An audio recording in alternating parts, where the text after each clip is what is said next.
Hey everyone, it's Cheryl Baker with your Passport to Travel, and today I want to do a travel talk on river cruising. I absolutely love river cruising. I've been on three, two in Europe and one here in the United States, and we'll talk a little bit about that. And when I say Europe, also I want you to know that there are many other exciting locations that are in that area, but not considered Europe. So there's many different places that you can go on river cruises. And I'm going to tell you some of the exciting things that you can do. So first of all, my favorite river cruise line in Europe is AMA Waterways. I love AMA because they literally, the boats are amazing, the people are amazing, the food, and you know we all go for the food. The food is amazing, and a lot of times they are a little bit more expensive, but I always want people to look at the apples to apples, oranges to oranges, because when you do something like a Viking, which is an amazing cruise line, I've sent many people on it, but Viking has a little tour at every port, and then you have to pick different tours that you want to go on, and they charge you for each one of those tours. So what may look like a less expensive trip originally, by the time you add on all of those different tours, you're paying as much, if not more, than what you would pay for a little higher quality AMA Waterways cruise that includes everything. So those are the things I want you to realize as you're looking at river cruising. So again, with AMA, everything is included. Your every tour, and every day you have some options when you tour. So if you've never visited the little town or the city that we're stopped in, then you can do a city tour, which will include all the amazing sights and things that you really need to see in that city. If you've been there before, then you can do something a little different. They'll have a tour that you can go on that's a little bit more advanced, little different things that you would see on a normal city tour as a first-time person. And then they have fun things like, if you're active, you can either hike up to the castle, which, trust me, I am not a hiker. I did not hike, but I did do a bike ride around Honfleur, France, which was amazing. I love to bike, so that to me was just an added bonus. Everybody else went on the city tour. I went with the group to a bike ride, and that just kind of capped it for me. So the other thing that I like about AMA is that when you go to these cities, the tour guides that they have meeting your boat are from that city. So they are local people. They know the local lore, they know the culture, they know different things. So I love culture when I travel. So I love that we can ask questions and get answers from people that are local. Also, what's nice is on the at dinner, and what's a little bit different, or a lot bit different on river cruises versus ocean cruises, is there is one restaurant, maybe two, on each ship. So you're going to be eating in the same salon, restaurant, dining room with all of your fellow passengers. And there's usually between 85 and 150 passengers. Very small, very intimate. You're going to get to know these people. In fact, we met people on our Danube River cruise that we've become good friends with. We went to visit them in Atlanta, and they just came down to visit us in Florida. You'll meet lifelong friends, and that's, again, a part of traveling and that I love. So, and in the dining room, you're going to have 3 meals a day. And then you're going to have snacks, and everybody feeds you when you're on vacation. So the waiters and waitresses are going to get to know what you like. You're going to have wine and choices of wine at every lunch and dinner. And another thing I like is that wine is going to usually be from the area that you are visiting, and so will the choices at dinner. The chef will be making local cuisine, so you actually, like I said, get immersed in the culture. So that to me is great. Then they get to know what you want, and they bring it to you before you ask, and it's just a very intimate experience when you're on a river cruise.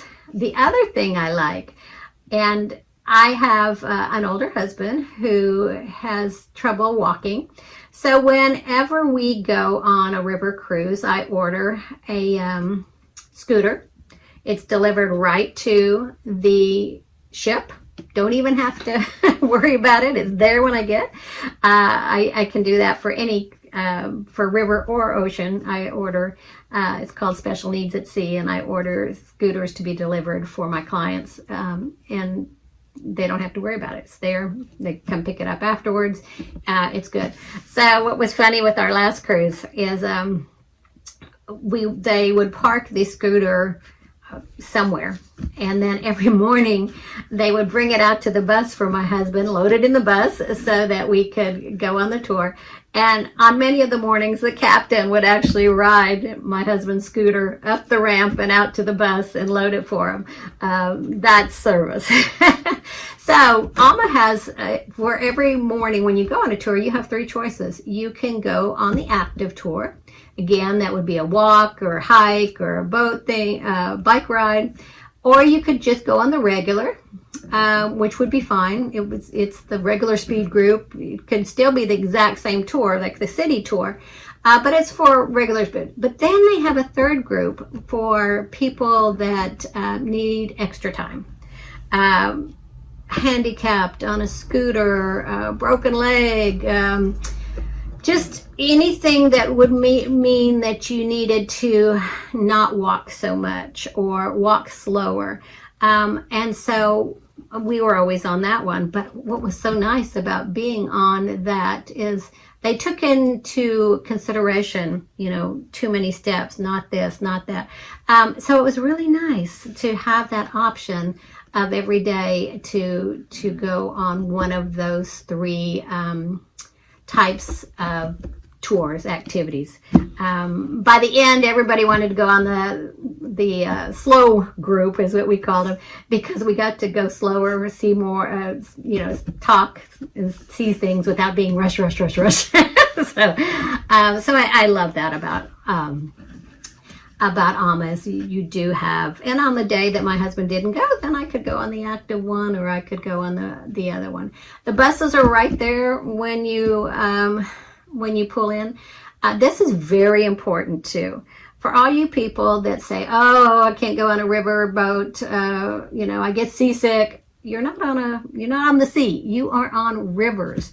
There is no waves per se. There is no motion. It's a flat bottom boat, and you are sailing on the river, and it is perfect for those people who maybe get seasick on a big ship.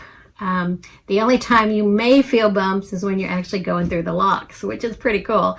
And then you want to be out on deck watching you go through the locks. It's a very interesting thing to do. So it's a perfect, if you don't want to be in a huge crowd, if you want personal attention, if you want to really be relaxed, and if you think you get sick on a river, on an ocean cruise, then you've got to try a river cruise.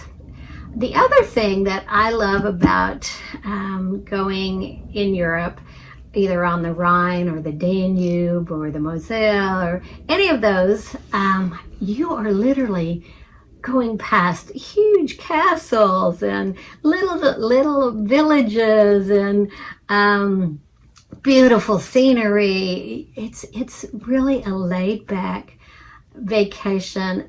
You can't see these things in when you're going through the towns. I mean, if you were doing a group tour and when they were rushing, you rushing. It's really a laid back, just watch the castles float by, just see beautiful scenery. There's nothing like it. You can't see castles on a river in the U.S. There's just nothing like it. So I love that the scenery is so different than anything you would ever see anywhere else.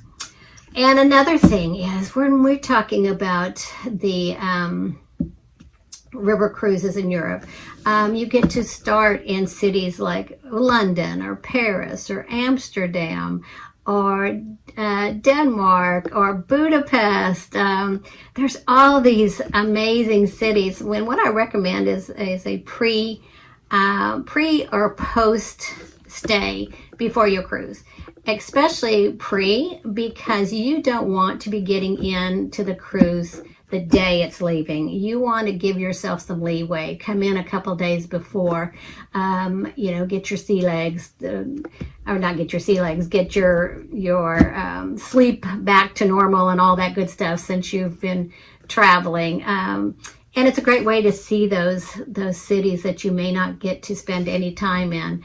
We did that in Paris and had an amazing 3 days in Paris.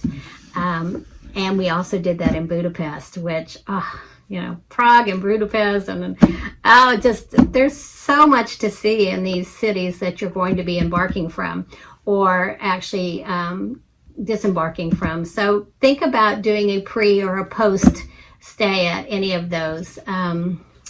It just will add so much. So again, in Europe, you're going to be doing those kind of rivers. Sometimes it's 7 days, sometimes it's 11, sometimes you can do a 15-day. Just depends on what your itinerary, what you're looking for. I do recommend that you spend at least 12 days. If you're flying over, spend at least 12 days, 7 on the cruise and a couple days before and after. If you're flying all that way, you really want to take advantage of it. But now there's also tours, the tulip tours in Holland. Of course, those are only certain times, but you can actually do a river cruise in Africa on the Chobe River. The Douro in Portugal and Spain is another great river cruise. And starting September 2020, I believe, Alma is also going to be doing the Nile River cruise. That is on my list. And then there's also a river cruise in Vietnam that's amazing. Again, it's on my list. So those are the kind of places and the kind of things you can do in Europe. But for those people that don't want to fly all the way to Europe, there's also a couple of American cruise lines. I did the New Orleans to up the Mississippi to, we stopped, I think, at Missouri and then came back. And that was a nice trip. Stopping at plantations along the way, going into little towns. Now, it's not quite the same as the European river cruises. The boats are nice, but the food is good. Again, you're eating local things, which is nice. The thing to know is that it costs as much in the U.S. to go on their river cruises as it does in Europe. I don't know why. So it just depends on what you want to see. If you want to travel, then the American River Cruise are great here. There's some that go up into Maine for the leaf changing. There's some that do the West Coast, do the I can't remember the guy that went Sacagawea and all that good stuff. There's that. There's the Great Lakes has some river cruises. So there are some interesting places to see in the U.S. And of course the U.S., that may be what we start doing more and more of, is visiting things in the U.S. Until things change as far as traveling overseas again. But I wanted to give you some options to tell you that river cruising is an amazing way to travel. And I hope to see you on a boat soon. Thanks so much. Bye-bye.